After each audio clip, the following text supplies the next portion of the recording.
स्वयं महादेव को अपना त्रिशूल उठाना पड़ा एक ऐसे दैत्य का वध करने के लिए जो देवताओं को बार बार युद्ध में पराजित करता था, जिसे कोई भी देवता मार नहीं सकता था और जिसकी अजयता का रहस्य उसकी पत्नी के पतिव्रता में छिपा था।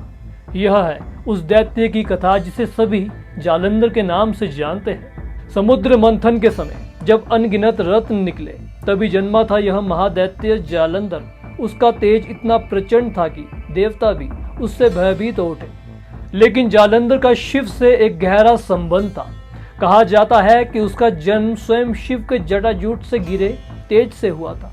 इसी कारण उसमें अपार शक्ति और अजयता आ गई थी। जालंधर को एक वरदान प्राप्त था, जब तक उसकी पत्नी तुलसी पतिव्रता है तब तक कोई उसे युद्ध में हरा नहीं सकता।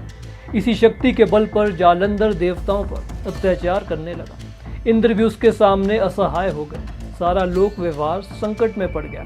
शास्त्रों में कहा गया है, अधर्मो बलवान लोके धर्म संहरते यदि तदा संघारकः काले स्वयं हर प्रज्ञायते।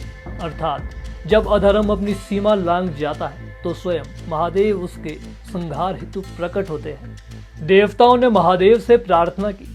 शिव बोले, यह दैत्य तभी मरेगा जब तुलसी का पतिव्रत भंग होगा।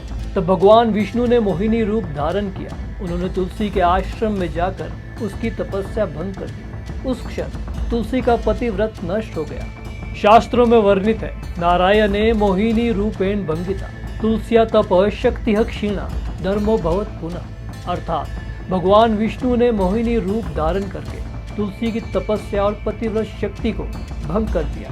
जैसे ही वह शक्ति नष्ट हुई, धर्म सत्य की रक्षा फिर से संभव हो गई। जैसे ही तुलसी का पतिव्रत टूटा, महादेव ने अपने त्रिशूल से जालंधर पर प्रहार किया। एक ही आघात में जालंधर का अंत हो गया। देवताओं ने विजय का जयघोष किया, लेकिन तुलसी क्रोधित हो गई। उसने भगवान विष्णु को शाप दिया, आज से तुम शीला रूप में पूजे जाओगे। तभी से शालिग्राम और तुलसी की संयुक्त पूजा की परंपरा प्रारंभ हुई। शास्त्र कहते हैं, धर्मो नित्यम जयते अधर्म क्षण भगुरः शिवे रुष्टे भयम नास्ति शिवे तुष्टे सुखम जगत। अर्थात धर्म सदा ही विजयी होता है, अधर्म क्षणिक और नाशवान है। अगर शिव क्रोधित हो तो भी भक्त को भय नहीं, और जब शिव प्रसन्न होते हैं तो समस्त जगत सुखी हो जाता है। जय श्री महाकाल।